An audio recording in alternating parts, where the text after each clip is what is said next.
Hola, soy Maribel Dalio y en este video vamos a hablar sobre el estado de Internet a nivel mundial en 2020 y cómo afecta a la ciudadanía digital.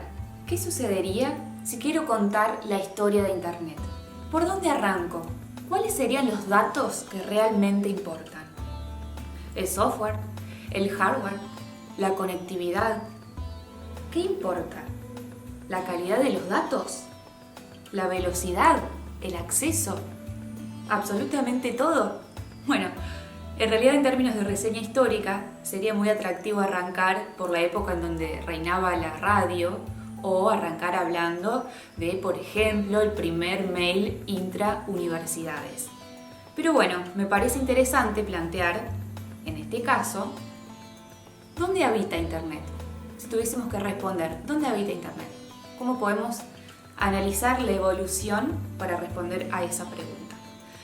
Y en ese marco tomé un dato relativamente arbitrario, que es el momento, el hito en el cual se alcanzaron los 15 millones de usuarios.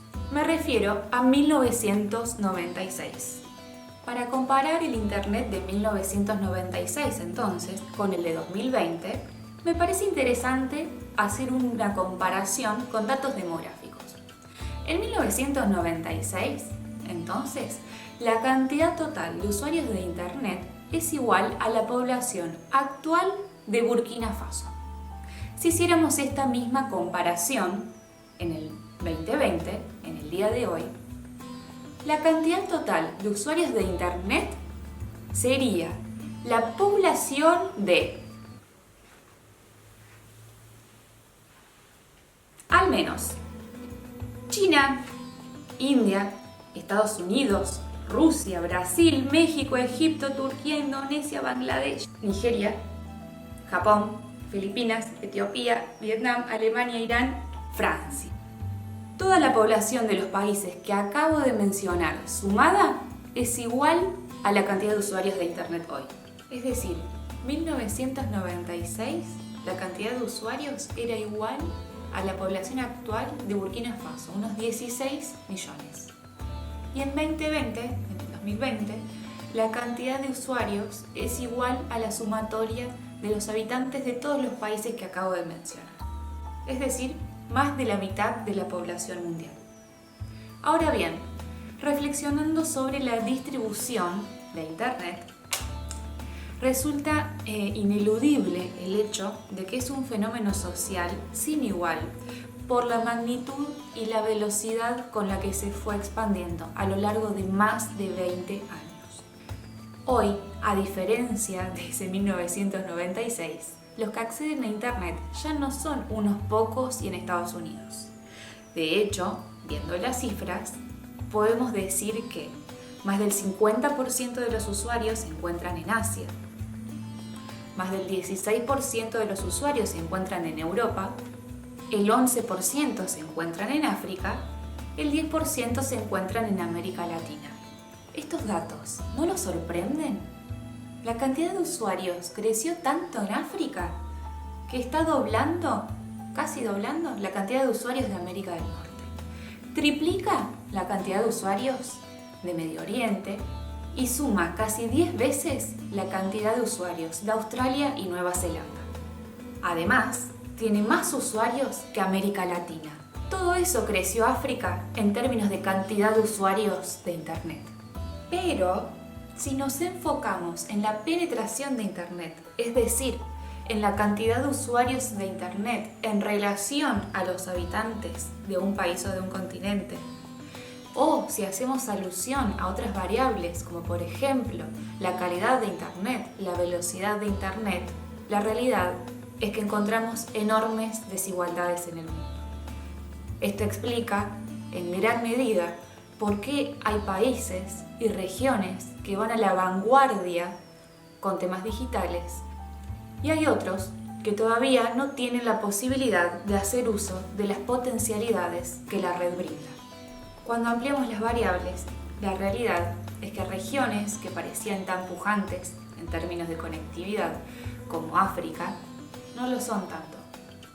Actualmente, Estados Unidos y Canadá llegan al 94% de su población conectada. Pero África está en el último puesto del listado. Asia es la que le sigue y ambas están por debajo de la media mundial. Hablando de la calidad de Internet, específicamente medida por la velocidad de conexión, me parece muy interesante poder compartirle unos datos. Entre los primeros 30 países con mejor velocidad de conexión a Internet, no hay ni un solo país africano. Tampoco hay un solo país latinoamericano. Corea del Sur es el país con mejor velocidad, Estados Unidos está en el puesto número 10. El primer país de habla hispana que aparece en la lista es España, en el puesto 24. Y de América Latina, el primero que encontramos es Uruguay, en el puesto 57. Y aquí otro dato muy interesante también. China se encuentra en el puesto 74 de velocidad de Internet. Sí, China, ¿no le llama la atención? Uno de los países que está impulsando el 5G tiene mucho que ver con lo que hablábamos anteriormente. No se trata solo de acceder a Internet, sino qué porcentaje de la población accede a Internet y a qué calidad de Internet está accediendo. Las desigualdades existieron y siguen existiendo. Los países con más recursos accedieron primero a Internet y actualmente tienen conectada casi al 100% de su población. Los países con menos recursos también accedieron a Internet, pero una década después, los porcentajes de población conectada son bastante más bajos y sobre todo la calidad de la conexión a la que acceden es muy baja. La velocidad de conexión en los países con más recursos es hasta 30 veces superior a los países con menos recursos. Y no es una cuestión de mera velocidad de Internet. Tiene que ver con el uso que le puede dar el ciudadano a esa herramienta. Entonces, hablando de ciudadanos digitales, la mitad de la población, poco más de la mitad de la población, está accediendo a Internet, está en condiciones de ser un ciudadano digital. Pero también hay que decir que existen al menos dos tipos de ciudadanos digitales. Un ciudadano digital con un acceso a Internet limitado y con un acceso limitado también al uso que pueda hacer de ese Internet. Y un ciudadano digital más empoderado, con dispositivos de última generación, con un acceso a Internet bastante amplio, con una velocidad que le permite hacer casi que cualquier cosa en la red. Es por eso, por ejemplo, que en algunos países el Internet de las cosas y la inteligencia artificial ya es una realidad, y en otros la actividad en Internet se reduce a navegar por páginas web. A modo de conclusión, me gustaría mencionar la importancia de que nuestros líderes políticos, actuales y futuros, puedan garantizar el despliegue de Internet. El despliegue de Internet de calidad y la capacitación en los ciudadanos en habilidades digitales que les permita hacer uso de ese Internet y desarrollar de una manera plena su ciudadanía digital.